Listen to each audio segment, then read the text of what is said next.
దేవుడు మనందరితో మాట్లాడినట్లు ప్రతి ఒక్కరు కూడా దేవునికి ప్రార్థన చేద్దాం.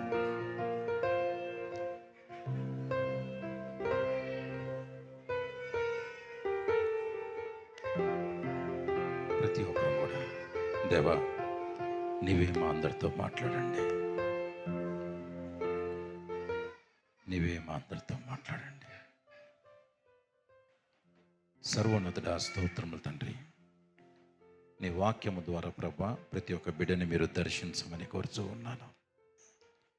నీ ఆత్మ నడిపింపును ప్రభా ప్రతి బిడ్డకి దయచేయండి. నీ పాత సన్నిధికి వచ్చి ఉన్నామయ్యా, దయతో ప్రభా నీ వాక్యము ద్వారా మమ్మల్ని హెచ్చరించండి, కనికరించండి, పరిశుద్ధపరచండి. నీ ఆత్మ నడిపింపుని మా అందరికీ దయచేయమని కోరుచు.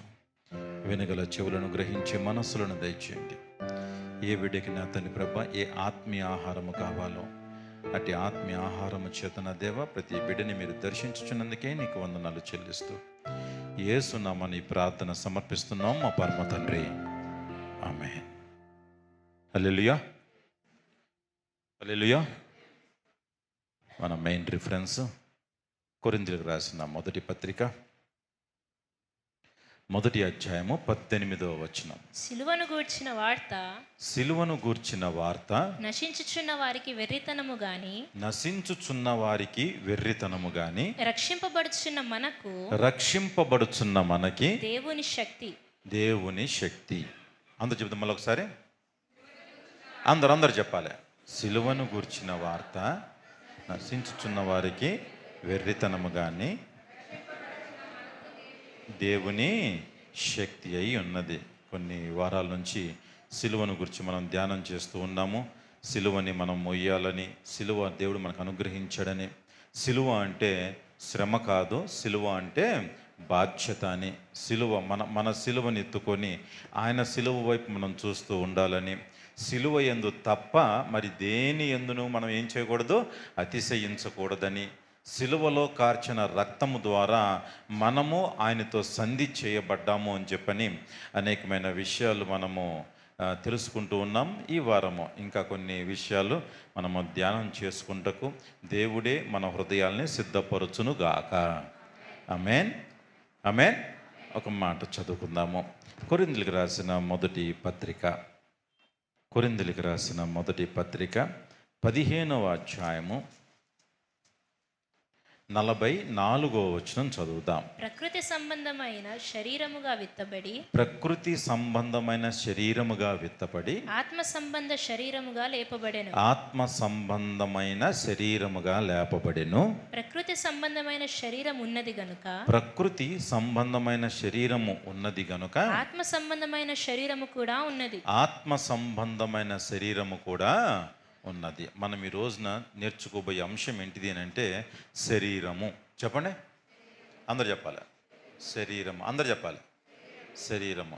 ఈ శరీరము గురించి వివరిస్తూ ప్రతి దాని యొక్క మాంసము వేరు అని చెప్పని దేవుడు మనకి కొరింథీ పత్రికలో తెలియజేస్తూ ఉంటాడు. పక్షి మాంసము వేరని, పురుగు మాంసము వేరని, మనిషి యొక్క మాంసము వేరు అని, ఇట్లా రకరకాల వస్తువుల గురించి అంటే శరీరాల గురించి దేవుడు చెబుతూ ఇక్కడ ఫైనల్ కన్క్లూజన్ ఇస్తూ ఉన్నాడు. ఎలాంటివి అని అంటే ప్రపంచం మొత్తంలో కూడా ఇలాంటి 2 శరీరాలు ఉన్నాయంట. ఒకటి ఏంటిది అంటే ప్రకృతి సంబంధమైన శరీరం అంట, ఇంకొకటి ఎలాంటిదనంట ఆత్మ సంబంధమైన. అందరు చెప్పాలి మళ్ళొక్కసారి. ప్రకృతి సంబంధమైన శరీరము, మళ్ళొక్కసారి ఆత్మ సంబంధమైన శరీరం. ఈ శరీరాలు ఉన్నాయి అని చెప్పని దేవుడు మనకి తెలియచేస్తూ ఉన్నాడు. ప్రియమైన దేవుని బిడ్డలారా, పాత నిబంధనలో కొంత ఇంపార్టెన్స్, శరీరానికి కొంత ఇంపార్టెన్స్. కొత్త నిబంధనకు వచ్చేపాటికి దాని ఇంపార్టెన్స్ని దేవుడు పెంచుతూ ఉన్నాడు. ఎందుకు అని అంటే శరీరం యొక్క ఇంపార్టెన్స్ మనం చూసుకున్నట్లయితే ఒక్కసారి ఎఫెసీ పత్రిక 1వ అధ్యాయము 23వ వచనం చదువుదాం. ఆ సంఘము కాదు వద్దు. కొరింథీయులకు రాసిన మొదటి పత్రిక 12వ అధ్యాయము 28వ వచనం చదువుదాం.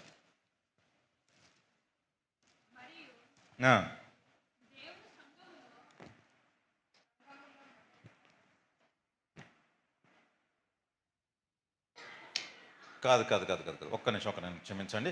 హెబ్రీ పత్రిక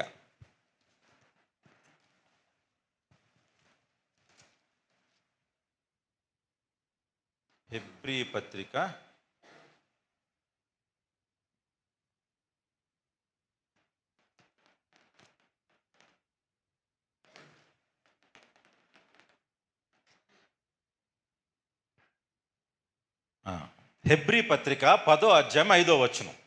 కాబట్టి ఆయన ఈ లోకమందు ప్రవేశించినప్పుడు ఇలాగున చెప్పుచున్నాడు, బలియు అర్పణయు నీవు కోరలేదు గాని నాకొక శరీరమును అమర్చితివి.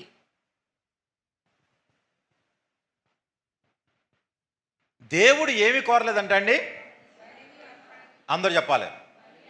దేవుడు దేన్ని కోరలేదయ్యానంటే బలిని అర్పణని కోరలేదంట, కానీ శరీరాన్ని దేవుడు మానవుడికి అమర్చాడు. దేవుడు మానవుడికి ఏం అమర్చాడంట?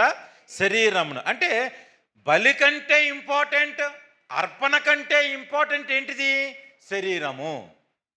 అవునా కాదా? బలి కంటే ప్రాముఖ్యమైనది, సమర్పణ కంటే ప్రాముఖ్యమైనది ఏంటిది అంటే శరీరము.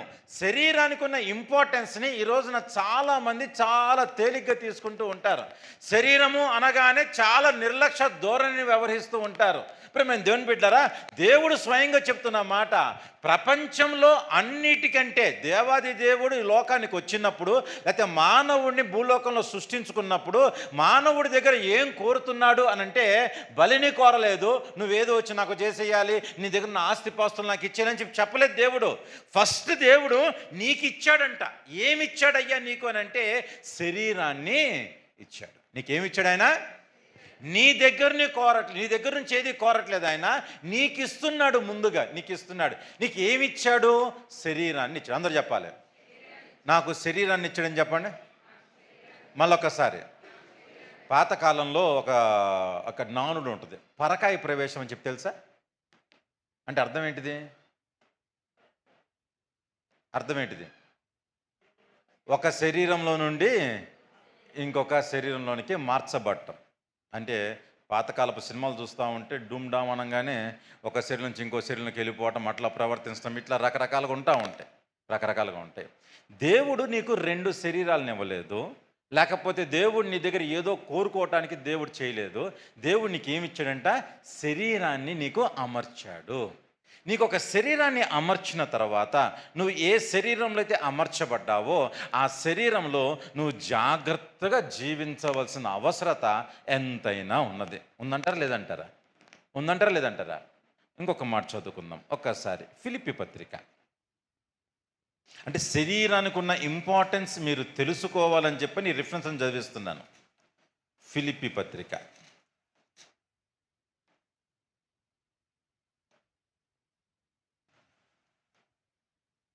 ఫిలిప్పీ పత్రిక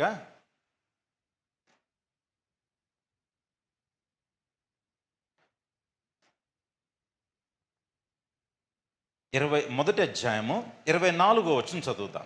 అయినను నేను శరీరమునందు నిలిచియుండుట మిమ్మును బట్టి మరి అవసరమై ఉన్నది. 23వ వచనం చదివితే నేను ఇరకబడి ఉన్నాను అంటున్నాడు పౌలు గారు. నేనేమయ్యాను? ఇరుకబడి ఉన్నాను. నేను చాలా యాతన పడుతున్నాను, నేను శ్రమ పడుతూ ఉన్నాను, నా జీవితంలో ఏదో నాకు అవుతా ఉంది.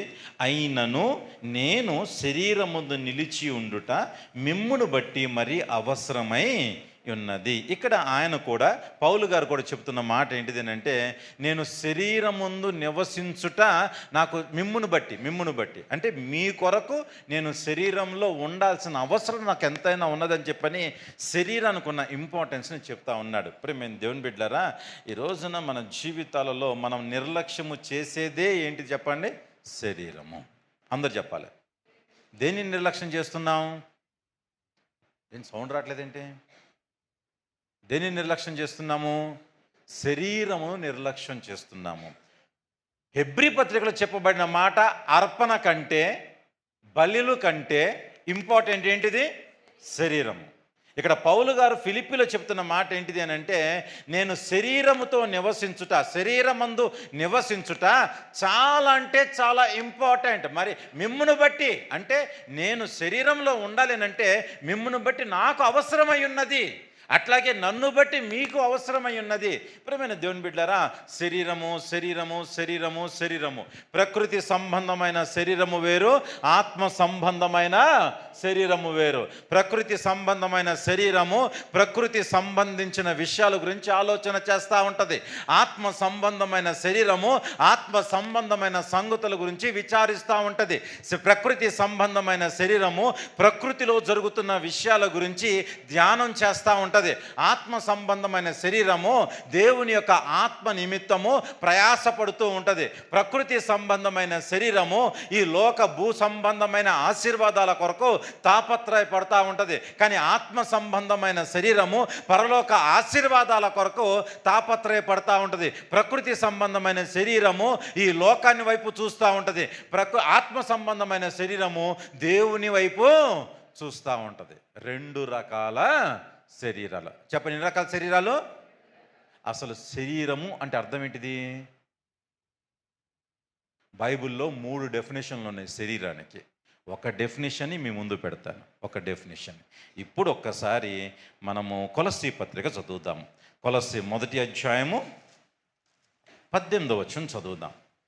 సంఘము అను శరీరమునకు ఒక్క నిమిషం. శరీరము అంటే అర్థం ఏంటిది? అందరు చెప్పాలి. శరీరము అంటే అర్థం ఏంటిది? సంఘము. శరీరం అంటే అర్థం ఏంటిది? చెప్పాలి, అందరు చెప్పాలి. ప్రకృతి సంబంధమైన సంఘము, ఆత్మ సంబంధమైన సంఘము. ప్రకృతి సంబంధమైన శరీరము వేరు, ఆత్మ సంబంధమైన శరీరము వేరు. ప్రకృతి సంబంధమైన సంఘము వేరు, ఆత్మ సంబంధమైన సంఘము వేరు. నువ్వు బలిని కోరలేదు, నువ్వు సమర్పణ కోరలేదు. నువ్వు నాకేమిచ్చావు కాదు, నువ్వు నాకేమిచ్చావు? సంఘమునిచ్చావు. నువ్వు బలిని కోరట్లేదు నా దగ్గర, నీవు నా దగ్గర సమర్పణ కోరట్లేదు, డబ్బులు కోరట్లేదు. నువ్వు నాకు ఏం అమర్చితివి? సంఘమును అమర్చితివి. నాకంటూ ఒక సంఘాన్ని అమర్చితివి. నేను సంఘంలో స్థిరపడినట్లు నాకు నువ్వు సంఘాన్ని ఇచ్చావు. భూలోకంలోనికి నిన్ను ప్రవేశించగానే, నువ్వు తల్లి గర్భంలో నుండి బయట పడగానే నీకు దేవుడు ఏమిచ్చాడు తెలుసా? నీ దగ్గర నుంచి ఏదో కోరుకోవటానికి నిన్ను పెంచట్లేదు ఆయన. నీ దగ్గర నుంచి డబ్బులు సంపాదిద్దామని చెప్పి ఆయన నిన్ను పెంచట్లేదు.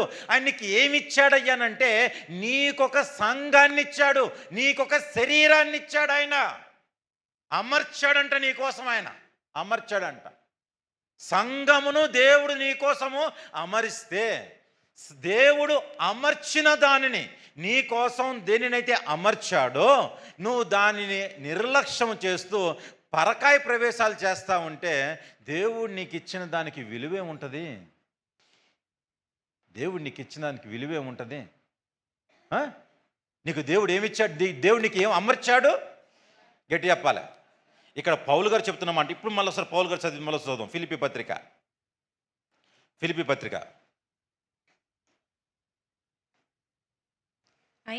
అయినను నేను శరీరమునందు నిలిచియుండుట, నేను సంఘమునందు నిలిచియుండుట మిమ్మును బట్టి మరి అవసరమై ఉన్నది. నేను సంఘమునందు నివసించుట ఎవరిని బట్టి? ఫిలిప్పీ పత్రిక 1వ అధ్యాయం 24వ వచనం. మిమ్మును బట్టి నేను సంఘములో నివసించుట మరీ అవసరమై ఉన్నది. అందరు చెప్పండి, మాట చెప్పండి. నేను దేని యందు నివసించుట? ఎందుకు? నువ్వు నాకు సంఘాన్ని అమర్చావు కాబట్టి, నువ్వు నాకు శరీరాన్ని అమర్చావు కాబట్టి నేను శరీరమందు నివసించుట, శరీరమందు నిలిచి ఉండుట మిమ్మును బట్టి నాకు చాలా అవసరమైనది. నువ్వు సంఘంలో స్థిరపరచబడాలనేది నీ కొరకు మాత్రమే కాదు, నీ చుట్టుపక్కల ఉన్న సహోదరుల కొరకు నువ్వు సంఘంలో ఏమవ్వాలి? స్థిరపరచబడాలి. నువ్వు సంఘంలో నిలబడాలి అని చెప్పి దేని కొరకో తెలుసా? నువ్వు సంఘంలో పని చెయ్యాలని చెప్పి దేని కొరకో తెలుసా? నీ కొరకు మాత్రమే కాదు, నీ కొరకు మాత్రమే కాదు, నీ చుట్టుపక్కల ఉన్న వాళ్ళ కొరకు. అది నీ సంఘ బిడ్డలు కావచ్చు, నీ ఇరుగు పొరుగు కావచ్చు, నీ స్నేహితులు కావచ్చు, ఎవరైనా సరే కావచ్చు, వారి కొరకు నువ్వు నిలబడాలి సంఘంలో. లోకంలో ఉన్న ప్రజల కొరకు నువ్వు సంఘంలో నిలబడాలి. నేను మరీ యాతన పడుచున్నాను అంటాడు దేవుడు, పౌలు గారు ఇక్కడ. అవును, కొన్ని సందర్భాలలో నీ జీవితంలో నీకు ఎదురు దెబ్బలు తగలచ్చు. నీకు దేవుడు సంఘాన్ని అమర్చిన తర్వాత, శరీరాన్ని అమర్చిన తర్వాత ఎన్నో కష్టాలు ఎదురవ్వచ్చు, సంతోషాలు ఎదురవ్వచ్చు, ఆశీర్వాదాలు ఎదురవ్వచ్చు. అయినా సరే నువ్వు నేర్చుకోవాల్సింది ఏంటిదంటే స్థిరపరచబడుట. స్థిరపరచబడుట. నాకు కష్టం వచ్చింది కాబట్టి పరకాయ ప్రవేశం చేయమనలే దేవుడు. ఇక్కడ దేవుడు శరీరం గురించి మాట్లాడుతూ ఆయన చెబుతున్న మాట, శరీరము అను సంఘము. శరీరము అను సంఘము. సంఘము. దేవుడు మనకి ఏమిచ్చాడయ్యా అని అంటే సంఘాన్ని ఇచ్చాడు. ఏమిచ్చాడు చెప్పండి, గట్టి చెప్పాలి. దేవుడు నాకు సంఘాన్ని ఇచ్చాడని చెప్పండి, గట్టి చెప్పండి. నువ్వేమిచ్చావు సంఘానికి? నువ్వేమిచ్చావు సంఘానికి? నువ్వేమిస్తున్నావు సంఘానికి? మంచి పేరునిస్తున్నావా, చెడ్డ పేరునిస్తున్నావా? సంఘానికి ఇవ్వవలసిన గౌరవం ఇస్తున్నావా? సంఘానికి ఇవ్వవలసిన విలువని సంఘానికి ఇస్తున్నావా? ఏమిస్తున్నావు? అమ్మా, పిల్లలతో ఆడుకునే వాళ్ళు బయటికి వెళ్ళిపోవచ్చు. అమ్మా, బయటికి వెళ్ళి కూర్చొని ఆడుకోండి, లేకపోతే ఇంటికి వెళ్ళిపోండి, నష్టమేమీ లేదు. పిల్లలతో ఆడుకోవడానికి రాలేదు ఇక్కడికి.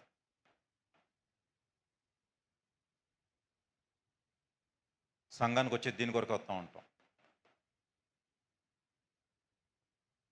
నీకు దేవుడు నిన్ను ప్రేమించి కనికరించి నిన్ను పాపంలో నుంచి విడిపించి నీకేం అమర్చాడంట?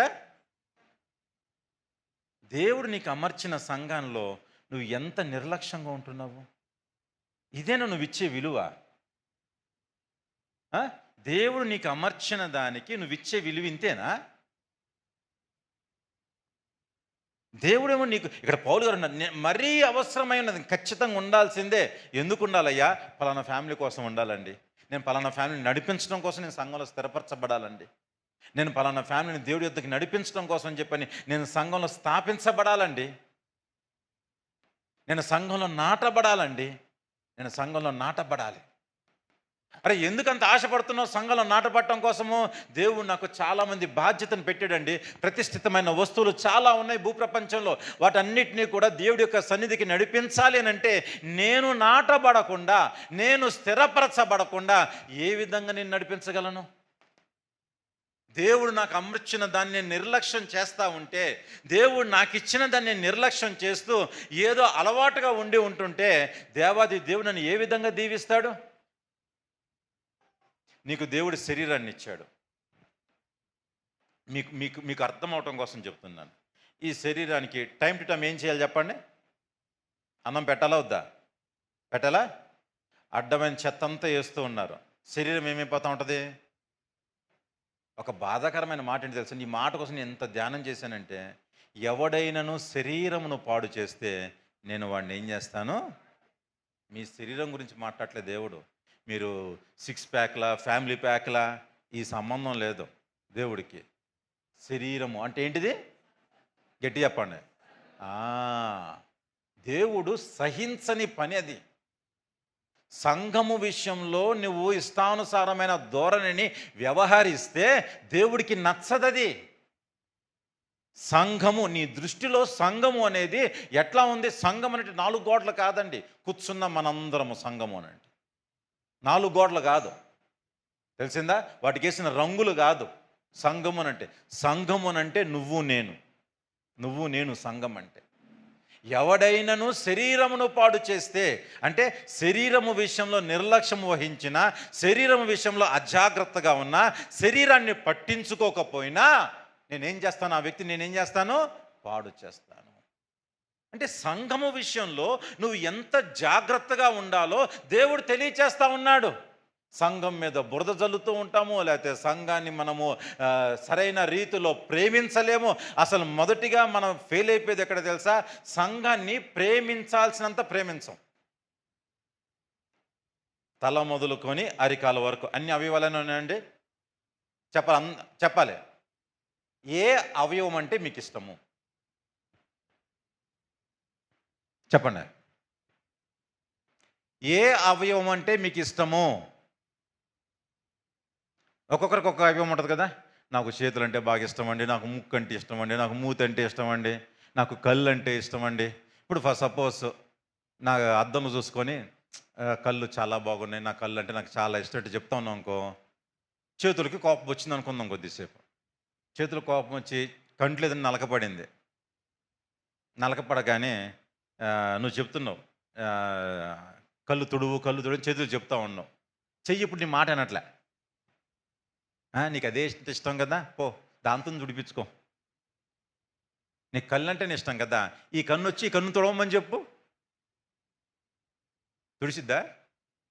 నాకు చేతులు అంటే బాగా ఇష్టం అండి, ఎందుకంటే శుభ్రంగా తింటానని చెప్పి అందనుకోండి, కళ్ళ కోపం వచ్చింది అనుకోండి, పొరపాట్లు మూసేసింది అనుకోండి కళ్ళని, నువ్వు ఏం తింటున్నావో కూడా తెలియదు. ఇక దేన్ని తింటావో కూడా తెలియదు నీకు. ఇక మంచి తింటావో పుచ్చు తింటావో కూడా తెలియదు. అవునా కాదా? తల మొదలుకొని అరికాలు వరకు శరీరంలో ఉన్న అవయవాలు ఒకటికి ఒకటి ఏ విధంగా అయితే సహకరించుకుంటూ ఉంటాయో, శరీరం గురించి దేవుడు అందుకే చెబుతున్నాడు అన్నమాట, శరీరాన్ని సంఘముతో. ఎందుకంటే ఈ ఐక్యత ప్రపంచంలో ఎక్కడా ఉండదు. ఈ ఐక్యత ఎక్కడా ఉండదు. ఏదన్నా ఒక చోట గాయమైతే నీ నోరు స్పందించిద్ది, నీ కాలు స్పందించిద్ది, నీ కళ్ళు స్పందిస్తాయి, నీ బాడీలో ఉన్న అవయవాలన్నీ కూడా దానికి తగ్గట్లుగా స్పందిస్తూ ఉంటాయి.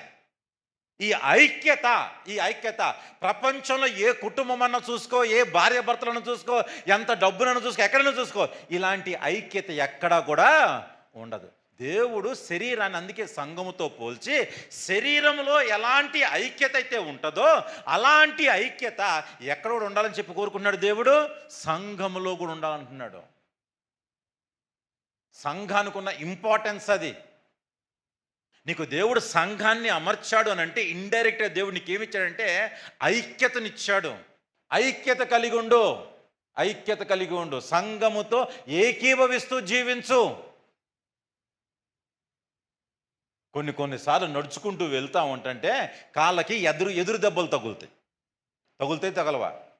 తగలగానే చెయ్య కర్ర తీసుకొని నేను చెప్పాను వెళ్ళొద్దని చెప్పని పటపట కాళ్ళను కొట్టుకుంటుందా? లేదు, ఎక్కడికైనా వెళ్ళి మీరు కాళ్ళకి దెబ్బ తగిలింది, ఎక్కడికైనా వెళ్ళి ఇప్పుడు నాకే కాళ్ళకి దెబ్బ తగిలింది, నేను బయటకు అట్టిన వెళ్ళి ఈ కాలు నా మాటిని సావదండి, ఈ కాలు ఉన్నా ఒకటే లేకపోయినా ఒకటే అండి, ఈ కాలు వేస్ట్ అండి అని చెప్పని నేనే 10 మందికి చెప్తా ఉన్నాను అనుకోండి, ఎట్టుంటుంది అది? దానికి దెబ్బ తగిలినప్పటికీ, అది పరిపూర్ణంగా పని చెయ్యనప్పటికీ నాకు కాలు నా కాల్లో 3 ఫింగర్లు పని చెయ్యవు.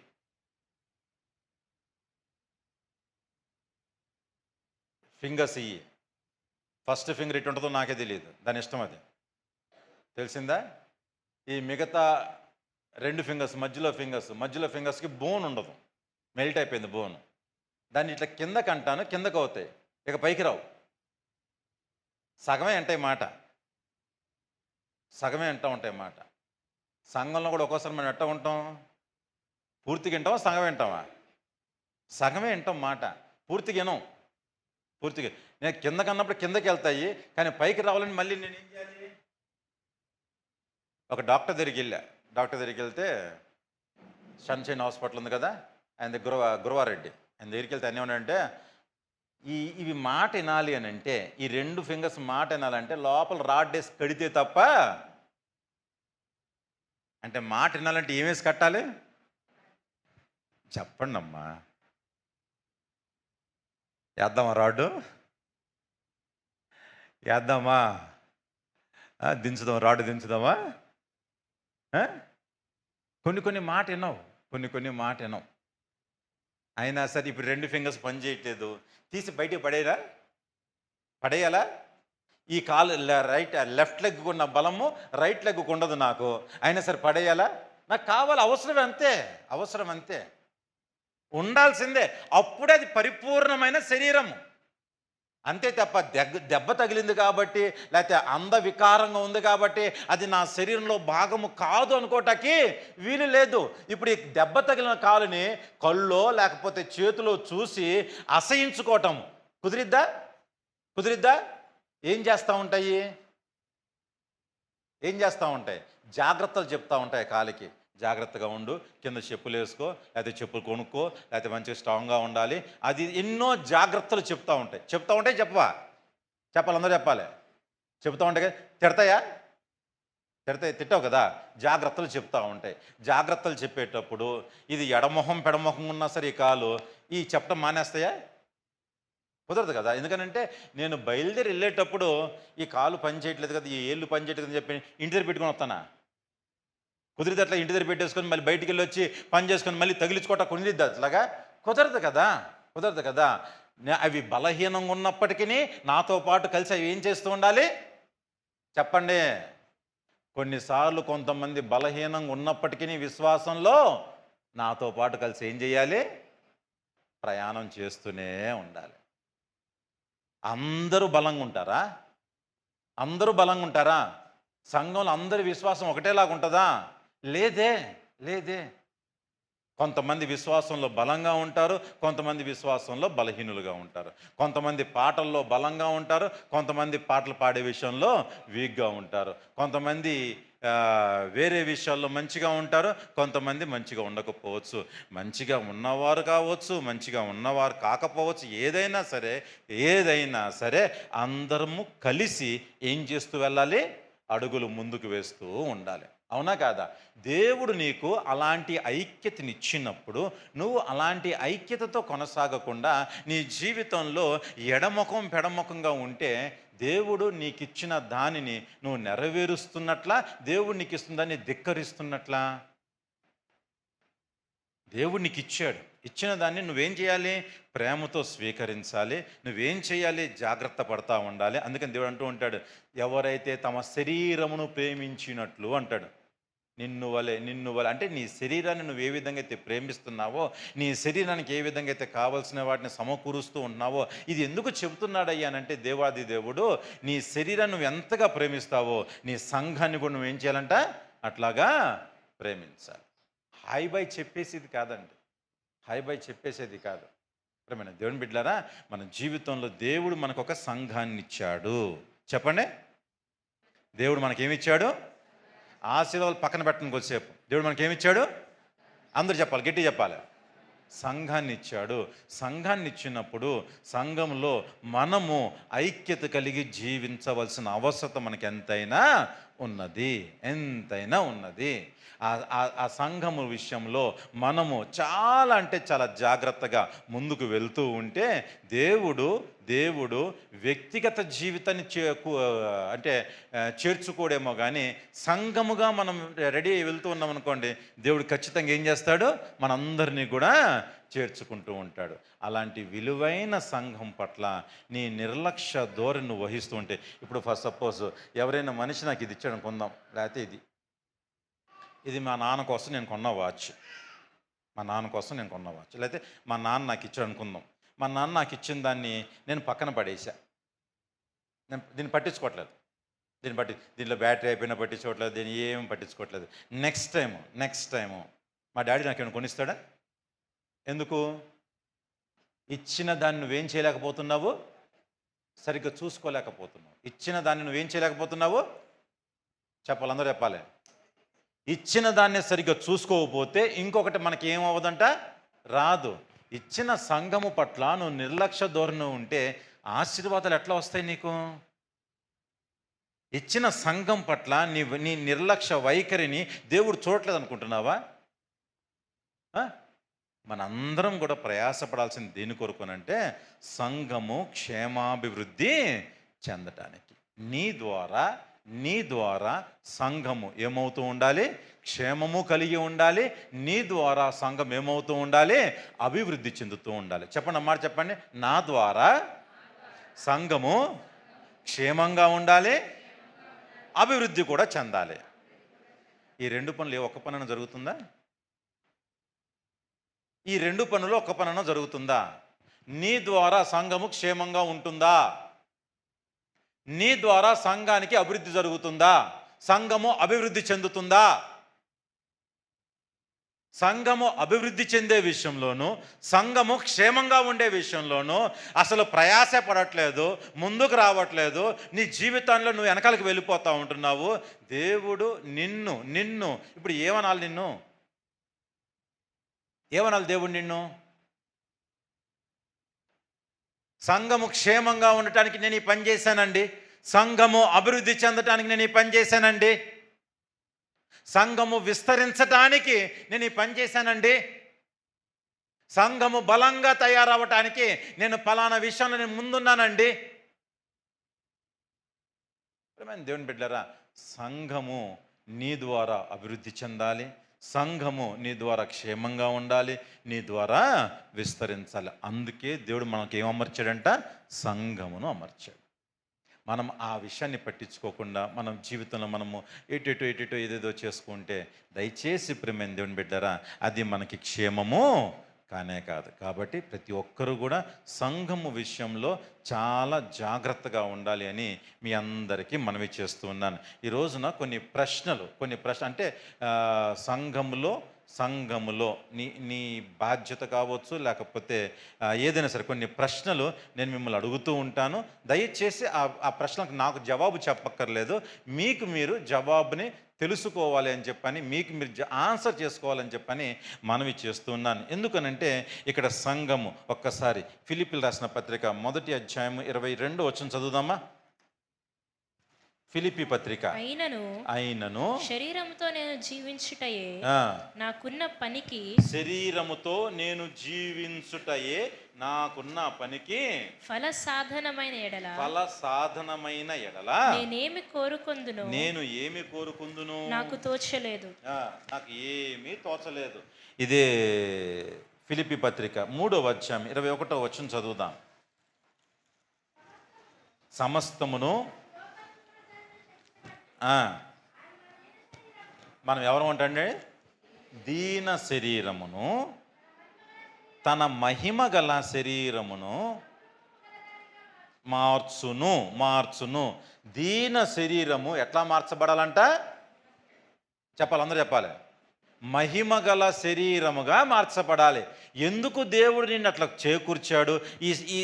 ఈ సందర్భం మనకి దేవుడు ఎక్కడ చూపిస్తున్నాడు అని అంటే, భూలోకంలోకి వచ్చిన తర్వాత తను ఏదైతే శరీరాన్ని ధరించాడో, తను నిద్రించిన తర్వాత మరలా తిరిగి వెళ్ళిపోయేటప్పుడు మరియమ్మ గారు పరిగెత్తుకుంటూ వస్తుంటే ఆయన అన్నమాట, నీవు నన్ను ముట్టుకోవద్దమ్మా. ఎందుకు? ఏ శరీరాన్ని ధరించాడు? మహిమా శరీరాన్ని. అంటే ప్రకృతి సంబంధమైన శరీరము మహిమా శరీరంగా మార్చబడాలి. ఇది దేవుడి యొక్క ఉద్దేశం. నీ దగ్గర అర్పణ కాదు కోరుకునేది, లేకపోతే నీ దగ్గర కానుకలు కాదు కోరుకునేది, లేకపోతే బలులు కాదు కోరుకునేది. నీ శరీరం ఎట్లా మార్చబడాలంట? మహిమా గల శరీరముగా, మహిమతో నింపబడిన శరీరముగా. అది నీ కుటుంబము కావచ్చు, నీవు కావచ్చు, సంఘము కావచ్చు. అలా మహిమతో నింపబడాలి అని చెప్పని దేవుడు ఆశపడతా ఉన్నాడు.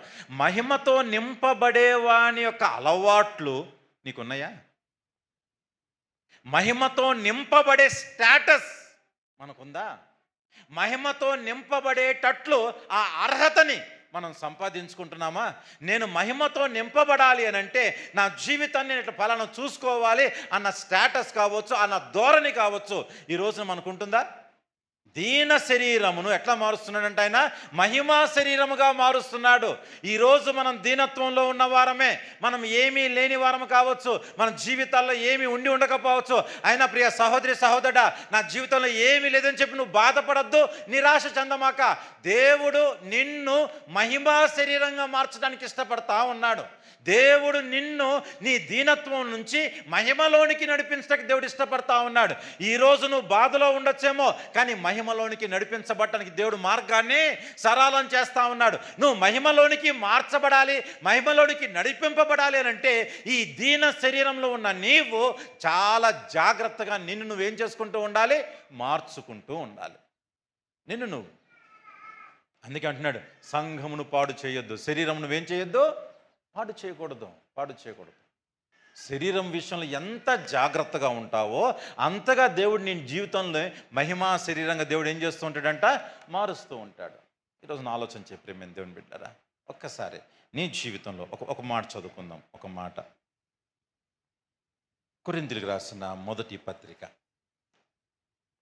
కొన్ని ప్రశ్నలు అన్నా కదా, ఇంకా కొన్ని ప్రశ్నలు వస్తూ ఉంటాయి, జాగ్రత్తగా చూసుకుంటూ ఉండండి. కొరింథీయులకు రాసిన మొదటి పత్రిక 12వ అధ్యాయము 28వ వచనం చదువుదాం. మరియు దేవుడు సంఘములో మొదట కొందరిని అపోస్తలులుగాను.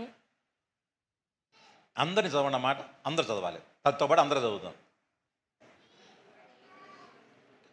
నీతో పాటు అందరూ చదువుదాం. మరియు దేవుడు సంఘములో మొదట ఫస్ట్ కొందరిని అపోస్తలులుగాను.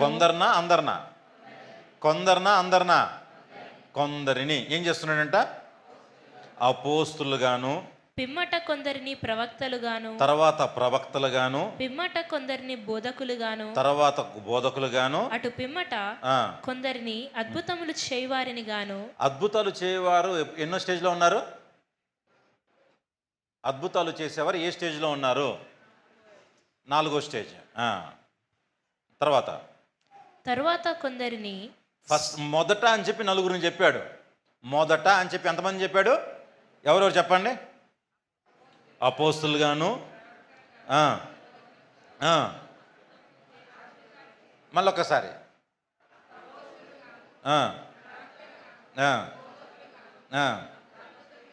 ఫస్ట్ ఈ బ్యాచ్ అంతా ఫస్ట్ బ్యాచ్. సెకండ్ బ్యాచ్ కూడా ఉంది చూడండి. తర్వాత కొందరిని స్వస్థపరచు కృపావరములు కలిగిన. ఈ 4 అయిపోయిన తర్వాత, ఈ 4 చూసుకొని తర్వాత కొందరిని దేవుడు ఎట్లా నియమిస్తాడు అంటే, స్వస్థపరచు కృపావరములు గలవారిగాను, కొందరిని ఉపకారములు చేయువారిని గాను, కొందరిని ప్రభుత్వములు చేయువారిని గాను, కొందరిని నానా భాషలు మాట్లాడు వారిని గాను నియమించెను. మొత్తం ఎంతమంది ఉన్నారు సంఘంలో? ఫస్ట్ 4, తర్వాత ఇంకెంతమంది లెక్క పెట్టండి ఒకసారి. స్వస్థపరచు కృపావరము కలిగిన వారిగాను, కొందరు ఎట్లాగంటే నెక్స్ట్ ఉపకారములు 2, ప్రభుత్వములు 3, 4 నానా భాషములు. అంటే సంఘంలో మొత్తం ఎన్ని రకాల ప్రజలు ఉండాలి? ఎంతమంది దేవుడు నియమిస్తున్నాడు? ఎంతమందిని?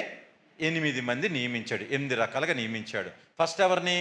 అపోస్తులను, తర్వాత ఎవరిని? ప్రవక్తలను, తర్వాత అద్భుతాలు చేసేవారు. ఈ ఫస్ట్ లిస్ట్లో ఎవరైనా ఉన్నారా? ఫస్ట్ లిస్టులో ఎవరైనా ఉన్నారా? నేను అపోస్తులని చెప్పి చేతులు ఎత్తాను. ఎవరైనా? నేను ప్రవచించేవాడిని అని చెప్పి ఎవరైనా ఎత్తారా? నేను అద్భుతాలు చేయగలనండి అని చెప్పి చెప్తారా ఎవరైనా? నెక్స్ట్ బోధకులు. బోధ చేయటం వేరు, బోధకులు వేరు. బోధ చేయటం వేరు. 4 పుస్తకాలు పట్టుకుంటే ఏదో బోధ చేసేయచ్చు, నోటికి వచ్చిన బోధ చేసేయచ్చు, అది వేరు. బోధకులు వేరు. తెలిసిందా? నెక్స్ట్ తర్వాత ఈ 4 అయిపోయిన తర్వాత అందుకే అక్కడ ఫస్ట్ మొదట, తర్వాత స్పెసిఫై చేశాడు దేవుడు. ఫస్ట్ మొదట 4 పేర్లు చెప్పిన తర్వాత అని చెప్పని మళ్ళీ చెప్తున్నాడు. ఇప్పుడు చదవండి ఒకసారి. కృపావరములు ఎంతమంది ఫలించారు? ఎంతమంది దగ్గర ఉన్నాయి? ఎంతమంది దగ్గర ఉన్నాయి? ఉన్నాయా? కృపావరాలు ఏమైనా ఉన్నాయా? నేను కృపమ్మ గురించి మాట్లాడలేదు, కృపావరాల గురించి మాట్లాడుతున్నా. మా ఇంట్లో కృపమ్మ ఉందని చెప్పని ప్రతి ఒక్కరు పేరు ఇట్టేసుకోమాకండి, కృప అని చెప్పని. నెక్స్ట్ ఎవరంట? ఉపకారంలో తర్వాత ఏం చేయాలి? ఇది ఉన్నారు. నెక్స్ట్ ఇది బాగా ఉంటాం, దీంట్లో ముందుంటాం. తర్వాత నానా భాష అంటే, నానా మాటలు అంటే బాగుండేదేమో. అక్కడ నానా భాషలు వేరు, నానా మాటలు వేరు. మనం తప్పుగా అర్థం చేసుకున్నట్టున్నాం. ఇక్కడ ఏం మాట్లాడమంటున్నాడు? నానా భాషలు మాట్లాడమంటే మనం ఏం మాట్లాడుతూ ఉంటాం? నానా మాటలు మాట్లాడుతూ ఉంటాం. అమ్మా తల్లులారా, అయ్యలారా, నానా భాషలు వేరు, నానా మాటలు వేరు. లేదండి, 2 ఒకటి అనుకున్నామండి, కాబట్టి మేము ఇష్టం వచ్చినట్టు మాట్లాడుతామని చెప్పి అనుకుంటున్నారేమో. ఈ 8 మందిలో సంఘములో ఎంతమంది ఉన్నాము? ఒకలమే ఉన్నాం. ఉపకారము చేసేవారం ఉన్నాం. అవునా? మిగతా 7 సరిగ్గా లేరు. మిగతా 7 సరిగ్గా లేరు అనుకుందాము. సంఘము ఎలాగున క్షేమంగా ఉంటుంది? సంఘము ఏ విధంగా అభివృద్ధి అయింది? అంటే నువ్వు ఎట్లా తయారవ్వాలి? సంఘంలో ఒక ఉపకారము చేసే వ్యక్తిగా తయారవ్వాలి. సంఘంలో ఒక అపోస్తులుడిగా తయారవ్వాలి. ఒక ప్రవక్తగా తయారవ్వాలి. నేను ఈ మాట చెప్పాను, అర్థం ఉంటే నా మొహం చూసుకొని నేను ప్రవక్తనా, నేను అపోస్తులని చెప్పి అనుకునే స్టేజ్లు మనవి. అద్దాల్లో చూసుకొని మాట్లాడుకోవటం కాదు. దేవుడు సంఘంలో వారిని నియమించాడు. ఒక వ్యక్తిని దేవుడు నియమించాడు అని అంటే వాడు ఆ స్థితిని ఏం చేశాడంటే దేవుడి దగ్గర పొందుకున్నాడు. ఇదిగో నేను ఉపకారం చేసే వ్యక్తినయ్యా, ఎప్పుడు ఉపకారం చేయాలన్నా సరే నేనుంటాను ముందు. కాబట్టి ఎప్పుడు ఉపకార ధర్మము అనేది సంఘంలో వచ్చిందా, ఇదిగో ఫస్ట్ పేరు నాదే ఉండాలి. ఎప్పుడు స్వస్థతలు లేకపోతే కృపావరాలు పొందిన వాళ్ళు ఎవరైనా ఉన్నారా అనగానే ఇదిగో నేను ఉన్నానయ్యా, నేను దేవుడి నుంచి ఒక కృపావరాన్ని పొందుకున్నాను. ఆ కృపావరాన్ని దేనికోసం వాడతానంటే సంఘ క్షేమాభివృద్ధి కొరకు వాడతాను. నేనున్నానయ్యా, నేనున్నాను. అద్భుతాలు అని అంటే 2 స్టేర్ల బిల్డింగ్ 3 స్టేర్లు అయిపోవాలి కాక రేపు నీకు వెంటనే నీకేమో చేయాలి, ₹1,00,000 జీతం వచ్చాను కాక ఇవి కాదు అద్భుతాలు. మనిషి హృదయంలో మార్పు తీసుకురావటం అద్భుతం. మనిషి పాపము నుంచి మార్చబడి పరిశుద్ధత వైపు నడిపింపబడటము అద్భుతము. ప్రార్థన చేస్తానండి, దేవుడు కార్యం చేస్తాడండి, ఇది అద్భుతం కాదు. ఒక మేలు చేశాడు దేవుడు, అంతే. ఒక మేలు చేశాడు. మేలులు వేరు, అద్భుతాలు వేరు.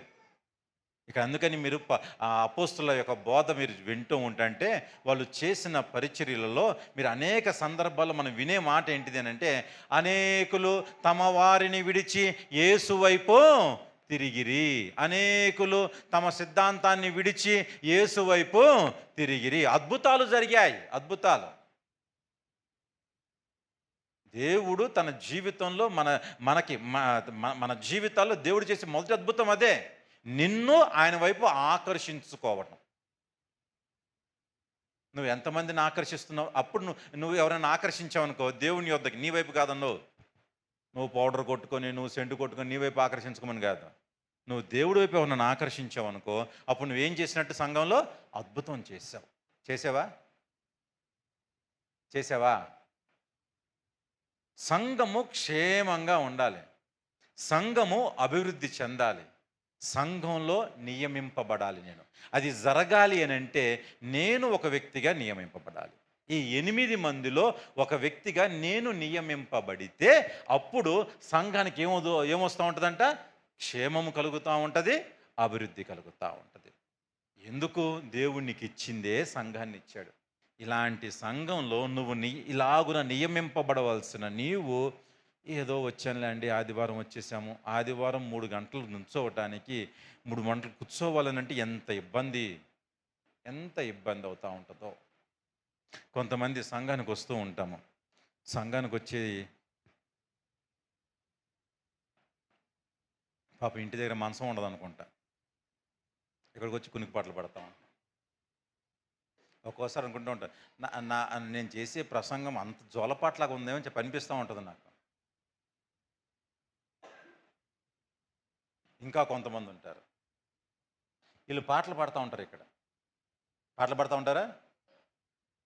సీరియస్ కూర్చొని మనం ఏం చేస్తూ ఉంటామంటే బైబిల్ చదివేసుకుంటూ ఉంటాం. బైబిల్ చదువుకొని ఇంట్లో చదువుకోండి అమ్మా. ఇంటి టైం లేదా? ఇక్కడ వీళ్ళు పాటలు పాడుతూ ఉంటే మీరు బైబిల్ చదువుకునేది దేనికి? కొంతమంది ప్రార్థన చేయమంటాం, సంఘంలో ఏకీవించి ప్రార్థన చేయమంటూ ఉంటాం. ప్రార్థన చేయమంటాం అనుకోండి, ఎవరు అంటున్నారు కళ్ళు తెరిచి వస్తారంటే గుడ్ల గోబుల్లాగా. కొంతమంది అట్లా ఉంటారు. ప్రార్థన చేయమంటే కొంతమంది కునికేసేస్తారు, మళ్ళీ పక్కన లేపనుకోండి డిస్టర్బ్ లేదు, నేను దూతలతో మాట్లాడుతున్నాను, మికాయిలు వచ్చింది ఇప్పుడే మాట్లాడుతున్నాను, కొద్దిసేపు బాగా అంటాం. మళ్ళీ తెలిసిందా? కొంతమంది గోలంతా దేనికి? ఇవన్నీ అయిపోవాలి, లాస్ట్లో ఆమెన్ అనే టైంకి వచ్చేది అయిపోద్ది. ఈ గోలే ఉండదు కదా మనకి. ఇది నా సంఘం పట్ల నువ్వు కలిగి ఉన్న బాధ్యత. అసలు నువ్వు దేని కొరకు నియమింపబడ్డావు సంఘంలో? ఆలోచించుకో ఒకసారి. ఒక ప్రశ్న వేసుకో, నీకు నువ్వు ఒక ప్రశ్న వేసుకో. నువ్వు సంఘంలో దేని కొరకు నియమింపబడ్డావు? ఒక అపోస్తులుడిగానా? ఆనాడు సంఘాలలో తిమోతి బయటకు వచ్చాడా? సంఘంలో నుంచి బయటకు వచ్చాడా, లేకపోతే బయట పైన చూడబడ్డా? ఫిబే ఎక్కడి నుంచి చూడబడింది? సంఘమేనా? కరెక్టేనా? ఎంతమంది ఉన్నారు ఫిబేలు ఇక్కడ? వద్దండి. ఎంతమంది ఎస్తేర్లో ఉన్నాము? ఎంతమంది దానియేల్లో ఉన్నాము? ఆ దానియేలు సింహభవనంలో ఉన్నాడండి. మేము వీళ్ళని అడిగాం అనుకోండి, మేము సంసారం అనే బోన్లో ఉన్నాం అంటారు వీళ్ళు. అనుకోమాకండి, అట్లా అనుకోమాకండి. దేని కొరకు నియమింపబడ్డా? ఒక్కసారి నీకు నువ్వు ప్రశ్న వేసుకో. నీ కుటుంబంలో అభివృద్ధి సరిగా ఉండట్లేదే, నీ కుటుంబం క్షేమంగా ఉండట్లేదే. మన కుటుంబాలు సరైన రీతిలో అభివృద్ధి చెందకపోవటానికి, సరైన రీతిలో ఉండకపోవటానికి మెయిన్ రీజన్ ఇదేనండి. అసలు నువ్వు సంఘంలో దేని కొరకు నియమింపబడ్డావో అది నీకు అర్థం కాక ఆ పోస్ట్ ఖాళీగా ఉండటం వల్ల కుటుంబంలో నువ్వు ఏ పోస్ట్ అయితే తీసుకుంటున్నావో దాంట్లో ఫెయిల్ అవుతున్నావు. తెలుసా? దాంట్లో ఫెయిల్ అవుతున్నావు. సంఘంలో దేవుడు నిన్ను ఒకదాని కొరకు నియమించాడు. ఇంకొక మాట చదువుకున్నాం, ఇంకొక మాట.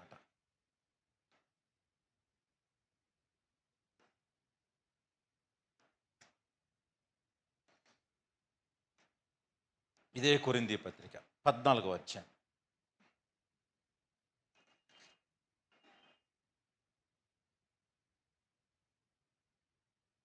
14వ అధ్యాయం 4వ వచనం చదవండి ఒకసారి. భాషతో మాట్లాడువాడు తనకే క్షేమాభివృద్ధి కలుగజేసుకొనును గాని ప్రవచించువాడు సంఘమునకు క్షేమాభివృద్ధి కలుగజేయును. మీరందరూ భాషలతో మాట్లాడవలెనని కోరుచున్నాను. భాషలతో మాట్లాడవలెనని కోరుచున్నాను గాని 12వ వచనం చదవండి ఒకసారి. మీరు ఆత్మ సంబంధమైన వరముల విషయమై ఆసక్తి గలవారు గనుక మీరు సంఘమునకు క్షేమాభివృద్ధి కలుగు నిమిత్తము అవి మీకు విస్తరించినట్లు ప్రయత్నం చేయుడి. మీరు ఆత్మ సంబంధమైన వరముల విషయమై, అందరూ చెప్పని మాట, ఏ విషయమై? ఆత్మ సంబంధమైన విషయాల్లో ఆసక్తి ఉన్న వాళ్ళు చేతులు ఎత్తండి ఒకసారి. మన ఆసక్తి అంతా కూడా పక్కింట్లో ఏం జరుగుతుంది, వీధిలో ఏం జరుగుతుంది, ఇలాంటి ఇన్ఫర్మేషన్ గ్యాదరింగ్లో ఉంటుంది మన ఆసక్తి అంతా. ఇక్కడ ఏమంటున్నాడు దేవుడు? నువ్వు దేని యందు ఆసక్తి చూపించాలంట? ఆత్మ సంబంధమైన వరముల విషయమై ఆసక్తి గలవారు. మీరు ఆత్మ సంబంధమైన వరముల విషయమై ఆసక్తి, శరీర సంబంధమైన వరములు కాదు ఇవి, ఆత్మ సంబంధమైన వరములు. ఆత్మ సంబంధమైన వరముల విషయంలో ఆసక్తి ఉంటే అప్పుడు సంఘమునకు క్షేమాభివృద్ధి కలుగు నిమిత్తము అవి మీకు ఏమవ్వాలి? విస్తరించాలి. నీకు నిజంగా ఆత్మ సంబంధమైన విషయాల యందు ఆసక్తి ఉంటే నువ్వు సంఘ క్షేమాభివృద్ధి కొరకు దేవుడు నన్ను నియమించుకుంటాడు. ఆత్మ సంబంధమైన వరముల విషయం ఆసక్తి కాకుండా ఎవరో తప్పులు పట్టాలనో, లేకపోతే లోకంలో ఏదో సాధిద్దామనో, లేకపోతే వాటి విషయాల్లో నీకు ఆసక్తి ఎక్కువ ఉంటుందేమో. అందుకని మన జీవితంలో సంఘ క్షేమాభివృద్ధి కొరకు మనం విస్తరించలేకపోతున్నాము. మన కుటుంబం యొక్క క్షేమాభివృద్ధి కొరకు మనం విస్తరించలేకపోవడం గల కారణము నీ ఆసక్తి ఉండాల్సిన వాటి మీద కాకుండా వేటి మీదో ఉంది ఆసక్తి. కొన్నిసార్లు అంటూ ఉంటావు, నా బిడ్డ అండి, ఏదో అనుకున్నానండి, ఏదో అయిందండి. అది కూతురు కావచ్చు, కొడుకు కావచ్చు, తండ్రి కావచ్చు, లేకపోతే ఇంకెవరైనా సరే కావచ్చు. శరీరానుసారంగా ఒక భర్తయో, లేకపోతే భార్యో, లేకపోతే కొడుకో, కూతురో చెడు త్రోవన వెళ్తూ ఉంటుంటే నిన్ను చూసి మన దేవుడు ఏమనుకుంటాడు? మరి ఏమనుకుంటాడు? నీకు అసలు ఆత్మ సంబంధమైన విషయాలు ఏంది ఆసక్తే ఉండదే. నీ కుటుంబంలో ఏ విధంగా క్షేమాన్ని స్వతంత్రించుకుంటావు నువ్వు?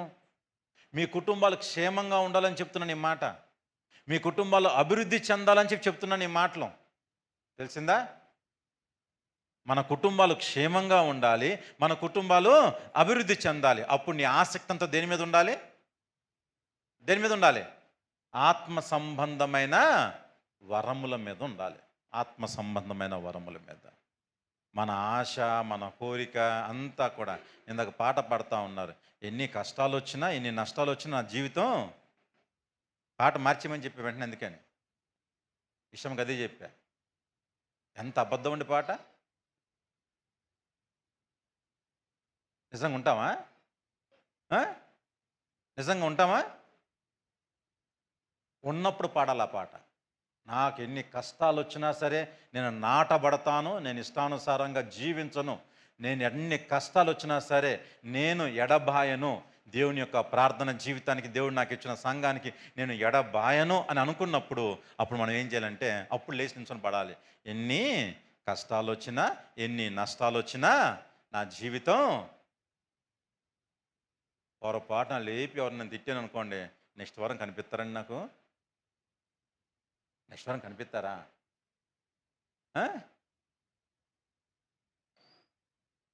మన పాపం సహోదరి వాక్యం చెబుతూ అంటే కొన్ని క్లారిఫికేషన్స్ ఇవ్వకుండా మధ్యలో ఆపేసింది పాపం సహోదరి. 15 minutes అనగా కరెక్ట్ 15 minutes ముగించేసింది, మొత్తం సగంలో ఆపేసింది.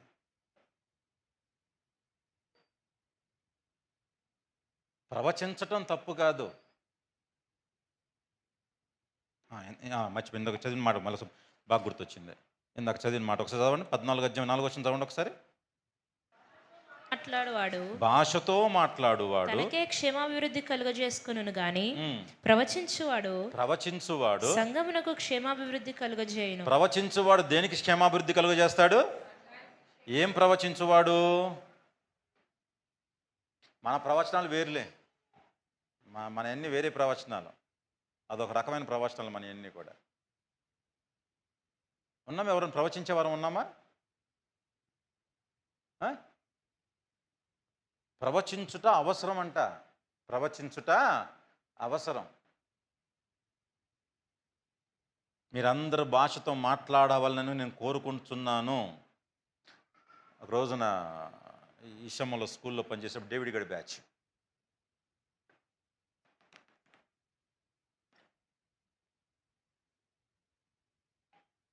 వాళ్ళ స్కూల్ సార్ ఇమాన్యుయల్ సార్ ఉండేవాళ్ళు. ఆ సార్ ఏం చేసేవాడంటే అందరికీ శాలరీస్ నార్మల్గా ఇచ్చేవాడు. టీచర్స్ అందరికీ శాలరీస్ ఇచ్చేవాడు. నాకు మాత్రం ఇంటికి పిలిచి ఇచ్చేవాడు శాలరీ. నాకు శాలరీ ఇవ్వాలి, నేను ఏదైతే ఏ రోజున శాలరీ తీసుకుంటానో ఆ రోజున 2 hours వెళ్ళి సార్ దగ్గర కూర్చోవాలి. నేను కూర్చున్న తర్వాత సోది మాట్లాడేవాడు కాదు. అని ఏం చెప్పేవాడు అని అంటే యోహాను సువార్త 15వ అధ్యాయం ఎక్కువ చదివించేవాడు. వెళ్ళిన ప్రతిసారి యోహాను సువార్త ఆయన చెప్తూ ఉండేవాడు అనమాట. ఇది బట్టి కొట్టేయాలి నాన్న, వచ్చేయాలి, మన నోటికి వచ్చేయాలి. ఖచ్చితంగా కూర్చోపెట్టి కొన్ని విషయాలు మాట్లాడుతూ ఆయన ఎక్కువ నువ్వు భాషతో మాట్లాడవేంటి అంటే అలవాటు లేదా ఇట్లా అడుగుతూ ఉండేవాడు అనమాట. నేను అంటున్నాను అది నాకు అంత ఇంట్రెస్ట్ ఉండదండి. అంటే మేబీ నేను అనుకుంటానంటే భాషతో మాట్లాడే ధన్యత కావచ్చు, కృపావరం కావచ్చు నాకు లేదు అంకులు. అందుకే నేను దాని గురించి అసలు, ఎందుకంటే ఈ రోజున దానిని మిస్యూజ్ చేసుకునే వాళ్ళు చాలామంది ఉన్నారు. ఏదో మాట్లాడేస్తున్నాం, ఏదో చెప్పేస్తున్నాం అని చెప్పని ఈ పాటలు ఉన్నాయి. శకలక బేబీ ఒక పాట ఒకటి ఉంటుంది. ఇదే ఇక ఎక్కడొచ్చినా సరే శకలక శకలక శకలక శకలక. అది కాదు భాష, అది కాదు. తెలిసిందా? దేవదూతల భాష వేరే ఉంటుంది. మాట్లాడేటప్పుడు సంఘము ఫలభరితంగా తయారవుతూ ఉంటుంది. తను ఎవరిని స్తుతిస్తున్నట్లు, ఎవరన్నా భాషతో మాట్లాడి దేవుడు మీకు ఇది చెప్పండి అనుకోండి, నమ్మకండి. ఎందుకంటే భాషతో మాట్లాడువాడు తనకి క్షేమాభివృద్ధి కలుగు చేసుకుంటున్నాడు తప్ప పక్కోడికి. కానీ ఇది నేను చెప్తున్న మాట కాదండో, బైబిల్లో ఉన్నమాట. ప్రవచించేది ఖచ్చితంగా ప్రవచిస్తారు. ప్రవచించినప్పుడు గోలీలేటింగ్ కాదు, జ్యోతిష్కం కాదు. ఒక 10 చెప్పేసి దాంట్లో ఒక 2-3 జరగటం ఇది కాదు. 1-2 చెప్తారు. ప్రార్థన చేసేటప్పుడు నీ జీవితంలో ఆ విషయం నువ్వేమవుతా ఉండాలి, ఖచ్చితంగా నువ్వు మార్పు చెందాల్సిందే. అది మనం ఖచ్చితంగా వినాల్సిందే, చెయ్యాల్సిందే. ఎందుకనంటే మనము భాషతో మాట్లాడలేదు కాబట్టి భాష లేదనుకోవటము పొరపాటు. సంఘములో అన్నీ ఉంటాయి. దేవుడి ఆత్మ సంబంధించి అన్నీ ఉంటాయి. మొదటి సంఘం ఏర్పడినప్పుడు 120 మంది కలిసి కూర్చొని ఏం చేస్తూ ఉన్నారంటే వాళ్ళందరూ కూడా వాళ్ళ భాషతో అగ్ని దిగి వచ్చినప్పుడు నాలుకలు విభాగింపబడి ఏమవుతున్నాయంటే భాషలతో మాట్లాడుతూ ఉన్నారంట. నాలుకలు ఏమైనాయంట? గట్టి చెప్పాలి. పరిశుద్ధ అగ్ని దేన్ని తాకిందంట? బహుశా ఇంకా తాకలేదేమో. అందుకే ప్రార్థన కూడా ఒక్కోసారి ప్రార్థన చేయమంటే అసలు ఈ మాట చెప్తున్నందుకు నన్ను తప్పుగా అనుకోవద్దండి. ఒక అంశం ఇచ్చి ప్రార్థన చేయమన్నప్పుడు అంశం కోసమే ప్రార్థన చేయండి. మిగతా విషయాల్లో ప్రార్థన చేసినప్పుడు మీరు ప్రార్థన చేయాల్సిన అవసరం లేదు, మానేసేయండి. నేను మీకు ప్రార్థనలు కూడా ఇవ్వను ఇక్కడి నుంచి. అంశం కోసం, పలానా స్వస్థత కోసం ప్రార్థన చేయమంటే అమెరికా, ఆస్ట్రేలియా, ఇరాన్ యుద్ధం జరుగుతుంది కదా, ఆ యుద్ధానికి వెళ్తారు ముందు. వీళ్ళు యుద్ధం చేసినట్టు అక్కడ. అరే నిన్ను చేయమన్న అంశం ఏంటిది అసలు అక్కడ? ఒక పాస్టర్ ఇట్లాగా భోజనాన్ని కూర్చున్నాడంట. సంఘస్థులు అందరూ కూర్చున్నారు. పాస్టర్ గారి దాకా వస్తున్నది. మా ఇంట్లో జరిగిన ఒక విషయం చెప్తాను. ఒక అయ్యగారు ఇంటికి వచ్చాడు చింతల్లో ఉన్నప్పుడు, గణేష్ నగర్లో. నైట్ 8 అయింది. చపాతీ తిన్నాడు, అయిపోయింది. బయలుదేరి వెళ్ళటానికి ప్రార్థన 1:20 నిమిషాలు చేశాడు. ఈలోపు బస్సు వెళ్ళిపోయింది. మళ్ళీ సొక్క అయిపోయి మళ్ళీ అక్కడే పడుకున్నాడు. ఏం ప్రార్థన చేస్తున్నా?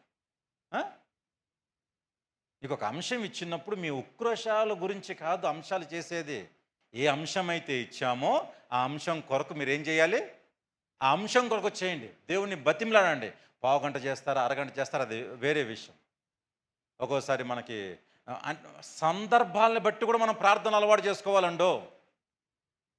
మనం సపోజ్ గంట ప్రార్థన పెట్టుకున్నాం, 3 గంటలు ప్రార్థన పెట్టుకున్నాం. గంట చేయి ప్రార్థన ఏం కాదు. 3 గంటలు పెట్టుకున్నాం కదా, 4 గంటలు పెట్టుకున్నాం కదా. ఆన్లైన్ ప్రేయర్లో చేయండి ప్రార్థన, 2 నిమిషాలు.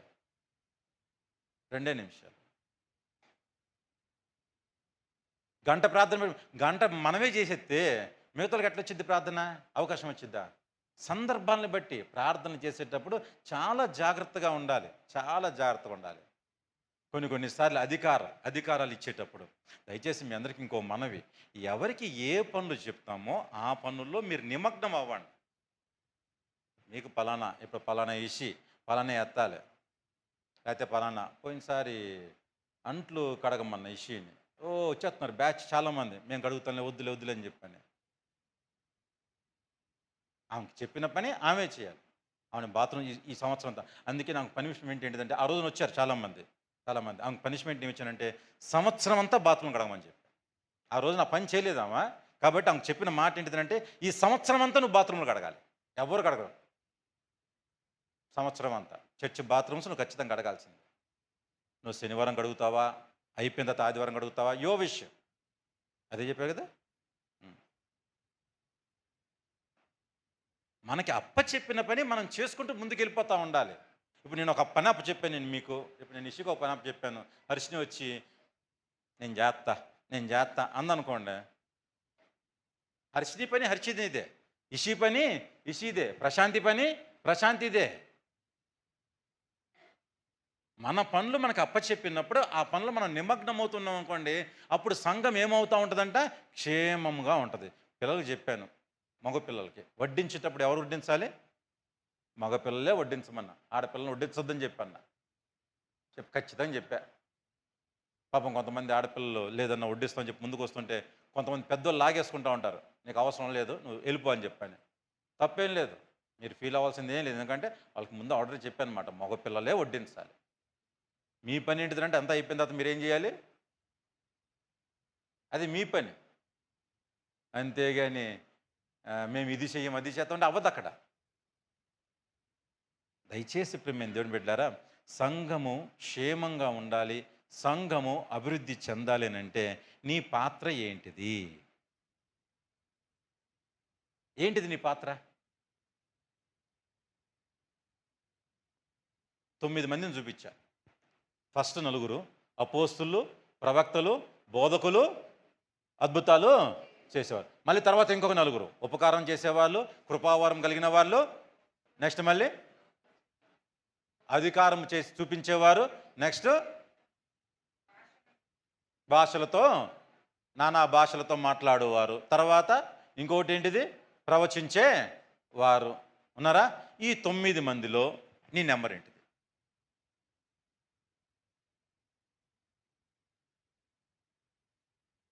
మా నెంబర్లు మేము కొత్త నెంబర్లు పెట్టుకుంటామండి. 101, 102, 103 మన నెంబర్లు ఇవి 10 నుంచి కూడా ఉండవు. మనం ఎక్కడ ఉంటాయి? 101 దగ్గర నుంచి ఉంటాయి. ఏంటిది నీ నెంబర్ ఏంటిది? సంఘమును బాగు చేస్తున్నావా? సంఘమును పాడు చేస్తున్నావా? సంఘంలో సహకరిస్తున్నావా? లేకపోతే సంఘాన్ని దేవుడు నీకు ఇచ్చినప్పుడు ఆ సంఘము పట్ల నీ వైఖరి ఏంటిది? నీ వైఖరి ఏంటిది? అంత నిర్లక్ష్యము వహిస్తే దేవుడికి అప్పచెప్పిన పనిలో నిర్లక్ష్యము, దేవుడికి అప్పచెప్పిన బాధ్యతలో నిర్లక్ష్యము, పోస్ట్ పోన్ చేస్తూ ఉంటావు, ఏదో రీజన్ చెప్తా ఉంటావు. చూస్తాడు చూస్తాడు చూస్తాడు, తర్వాత వేరే వాళ్ళు ఖచ్చితంగా రిప్లేస్ అవుతారు. ఇస్కరియోతు యూదా ప్లేస్లో మత్తయి రిప్లేస్ అయ్యాడా లేదా? మత్తయి ప్లేస్లో అపోస్తలుడైన పౌలు రిప్లేస్ అయ్యాడా లేదా? అయ్యాడా లేదా? తిమోతి ప్లేస్లో తీతు రిప్లేస్ అయ్యాడు. తీతు ప్లేస్లో ఇంకొకరు రిప్లేస్ అయ్యారు. మార్కు ప్లేస్లో వేరే అతను సీల రిప్లేస్ అయ్యాడు. మనం ఏం చేస్తాం తెలుసా? రిప్లేస్ అయ్యేదాకా వెయిట్ చేస్తాము. రిప్లేస్ అయిన తర్వాత కూర్చొని ఏడుస్తా కూర్చుంటాం. రిప్లేస్ చేస్తారు. అరే, నేను రిప్లేస్ అవ్వటానికి 100 కారణాలు. దయచేసి నేను ఇంకా పరిస్థితిలో ఉండకూడదన్న ఆలోచన ఎందుకు రాదు మనకి?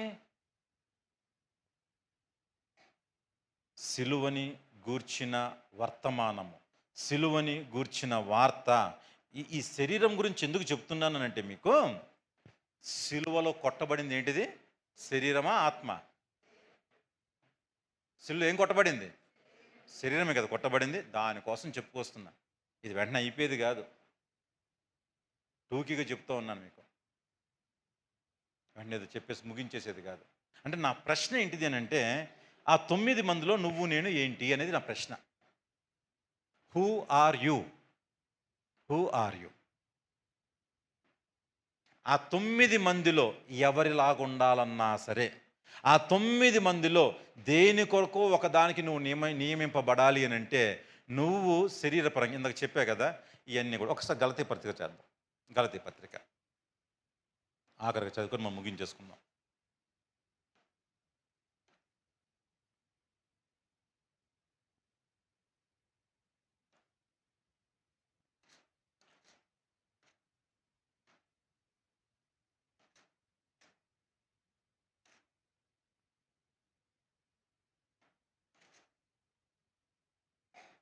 ఐదో అధ్యాయం తీయండి ఒకసారి.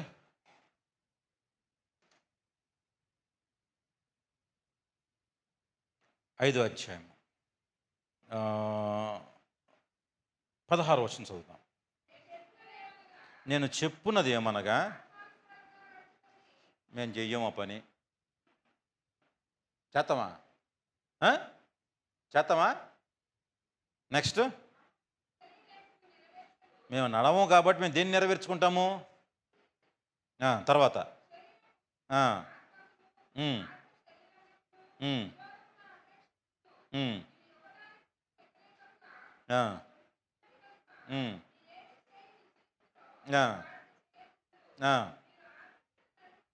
మీరు ఏమి చేయ నిశ్చయింతురో వాటిని చేయుదురా చేయకుందురా?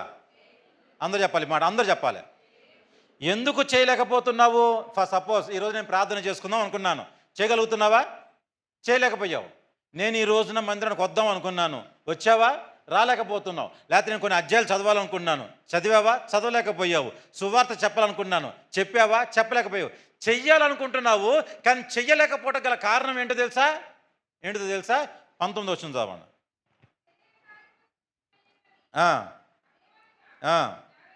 1, 2, 3, 4, 5, 6, 7, 8, 9, 10, 11, 12, 13, 14, 15 ఎన్ని ఉన్నాయి? ఇవి బాగున్నట్టు కదా మన దగ్గర. ఎన్నున్నాయి? 15 ఎన్నున్నాయి? 15లో ఎన్నున్నాయి? శరీర కార్యములు స్పష్టమై ఉన్నవి.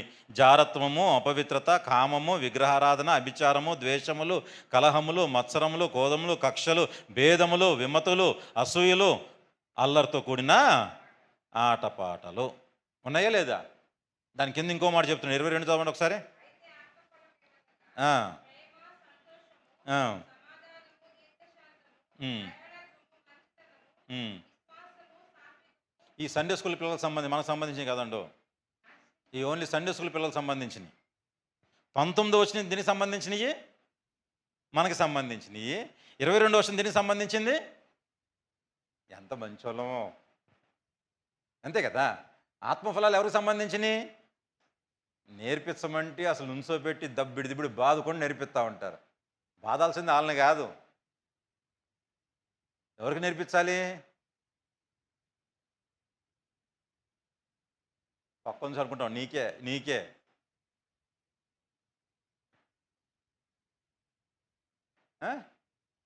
మేము దేవుని బిడ్డారా, 22వ వచనం నుంచి ఏమో 9 చెప్తున్నాడు, 19వ వచనం నుంచి ఏమో 15 చెప్తా ఉన్నాడు. మనకి ఎప్పుడు కూడా ఎట్లా ఉండాలంటే, ఇప్పుడు అక్కడ బయటికి వెళ్ళాలనుకోండి, ఎక్కువ ఉండాలా తక్కువ ఉండాలా? మన సిస్టమ్ ఏంటిది? ఎక్కువ ఉండాలా తక్కువ ఉండాలా? ఎక్కువే కదా, మనకు కావాల్సింది ఎక్కువే. ఇప్పుడు దీంట్లో ఏ ఎక్కువ ఉన్నాయి? శరీర క్రియలు ఎక్కువ ఉన్నాయి, ఆత్మఫలాలు ఎక్కువ ఉన్నాయా? సో మనం ఏం చూస్ చేసుకుంటాము? శరీర క్రియలనే చూసి, ఎందుకంటే అవి ఎక్కువ ఉన్నాయి కదండి. ఇవి 9 అవి ఎన్ని ఉన్నాయి? 15 ఉన్నాయండి. ఒకటి కాకపోతే ఒకటని తెచ్చుకోవచ్చు. వీటి వల్ల అవ్వదండి. ఇవి సండే స్కూల్, మళ్ళీ యూత్ మీటింగ్ కూడా చెప్పరు. మళ్ళీ యూత్ మీటింగ్ చేసిన కష్టం. మళ్ళీ ఆ సండే స్కూల్ వరకే పరిమితం. ఆడొక 7-8 వచ్చి దాటే వరకే. మళ్ళీ ఎంత బాగా చెప్తామో. మా పిల్లలు ఏం చెప్తారండి? ఆత్మఫలాలు చెప్తారండి. అవునా? దయచేసి ప్రేమ దేవుని బిడ్డారా, సంఘములో నీ జీవితంలో, సంఘము విషయంలో నీ జీవితంలో నువ్వు ఎట్లా ఉంటున్నావు? 25 సంవత్సరాలు గడిచిపోయిందండి. 2025 సంవత్సరాలు గడిచిపోయింది. నీ జీవితంలో ఒక 40 ఏళ్ళు, 50 ఏళ్ళు, 60 ఏళ్ళు, 70 ఏళ్ళు గడిచిపోయి ఉంటాయి. ఏ రోజైనా సరే ఇన్ని సంవత్సరాలు గడిచిపోయింది కదా, నేను ఒక అద్భుతాలు చేసే వ్యక్తిగా మార్చబడలేకపోయానే, నేను ఒక అపోస్తుడిగా మార్చబడలేకపోయానే, నేను ఒక బోధకుడిగా మార్చబడలేకపోయానే, లేకపోతే సువార్త చెప్పే సువార్థికుడిగా మార్చబడలేకపోయానే, ఉపకారము చేసే వ్యక్తిగా నేను మార్చబడలేకపోయానన్న బాధ ఎవరికైనా ఉందండి? ఎవరికైనా ఎవరికైనా సరే ప్రార్థన చేస్తూ ఇన్ని సంవత్సరాలు గడిచిపోతా ఉన్నాయి. ఎన్నో సంవత్సరాలు ప్రార్థన మేము నమ్ముకొని ప్రార్థనలోకి వచ్చి ఎన్నో సంవత్సరాలు అయిపోయినాయి అండి. కానీ నువ్వేమై ఉన్నావు? అలవాటుగా వచ్చి వెళ్తూ ఉన్నావా? అలవాటుగా వచ్చి వెళ్తున్నట్లయితే నీకు ఒక దండం, నీకు ఒక నమస్కారం. నెక్స్ట్ వీక్ సన్మానం చేస్తాను నీకు. ఇలా నిజంగా సన్మానం చేయాలి. మదర్స్ డే రోజున మదర్స్ కాదు చేయాల్సిందే. తెలిసిందా? ఎవరు సన్మానం చేయాలి? ఒక డే పెట్టాలి. ఏం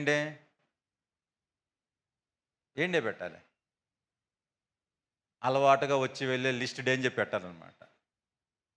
వీళ్ళకి గట్టి చెయ్యాలి. బయట మీటింగ్ పెట్టి లాస్ట్ మంత్ వాక్యం ఏంటిది? అవన్నీ అడగుడుతున్నాయి అని చెప్పి ప్రవచనాలకి అయిపోయింది మొత్తం టైం అంతా. ఇదే బాధ. సహోదరు రోజు అదే చెప్పింది, అరే బాబు ప్రవచనాల మీద ఎక్కువ కాన్సన్ట్రేట్ చేస్తున్నారు కానీ వాక్యం మీద కాదు. మన వాక్యం అదే చెప్పింది సిస్టర్. ప్రవచనాల కంటే మనం ఎక్కువ దేని మీద కాన్సన్ట్రేషన్ చేయాలి? వాక్యం మీద. ప్రవచనాలు లేవా? ఉన్నాయి, అవి ఉన్నాయి. కానీ కాన్సన్ట్రేషన్ మెయిన్ దేని మీద ఉండాలి? వాక్యం మీద ఉండాలి. తను మాట్లాడుతూ కొన్ని మాటలు చెప్పేవాడు కొంతమందికి బాధ అనిపించవచ్చు, కొంతమందికి కలిగవచ్చు. ఎందుకనంటే రకరకాల పరిస్థితులు మనకు ఎదురవుతూ ఉంటాయి. దయచేసి ప్రేమ దేవుని బిడ్డారా, ఏది ఏమైనప్పటికీ మన జీవితంలో దేవుడు మన ద్వారా ఏదో జరిగించాలని చెప్పని ఆశపడతా ఉన్నాడు. మన జీవితాల్లో దేవుడు మనల్ని ఒక అపోస్తులుగానో, లేకపోతే ఒక ప్రవక్తగానో, లేకపోతే ఒక బోధకుడుగానో, సువార్థికుడుగానో దేవుడు నన్ను నియమించడానికి ఇష్టపడతా ఉన్నాడు.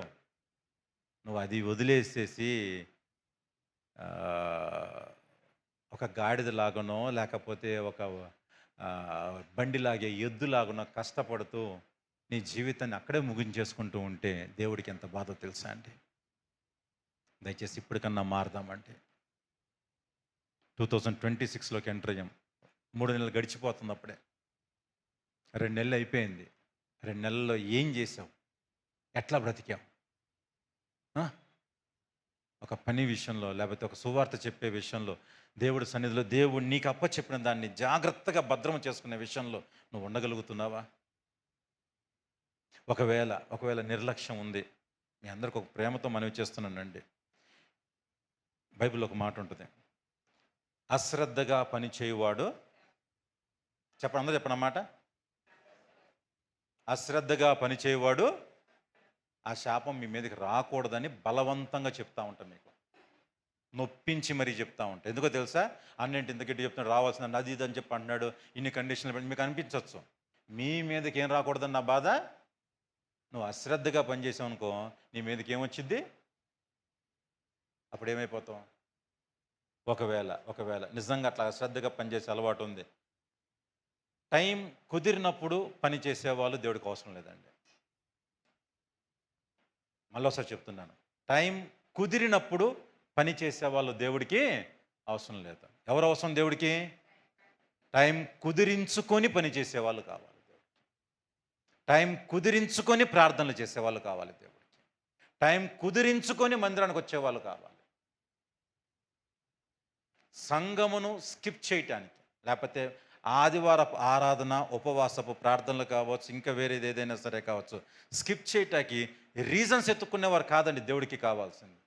ఎన్ని రీజన్స్ ఉన్నా, స్కిప్ చేయటానికి రీజన్స్ ఉన్నా సరే వాటిని విడిచిపెట్టి ఖచ్చితంగా ఫాలో అయ్యే వాళ్ళు ఎవరికి కావాలి?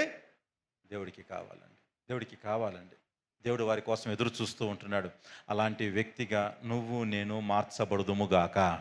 ఆ 9 మంది వాళ్ళకి టైం ఉండి కాదు వచ్చింది, టైంను కుదిరించుకొని మరి వచ్చారు వాళ్ళు. ఆ 9 మందిలో ఒక వ్యక్తిగా నువ్వు నేను మార్చబడి సంఘం యొక్క క్షేమము విషయంలో సరైన విధానంలో మనందరము జీవించుదుముగాక. మోకరించి ప్రార్థన చేసుకుందాం. ప్రతి ఒక్కరం దేవునికి ప్రార్థన చేద్దాం.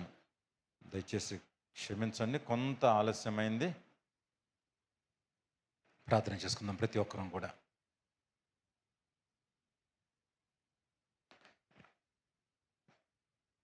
బల్ల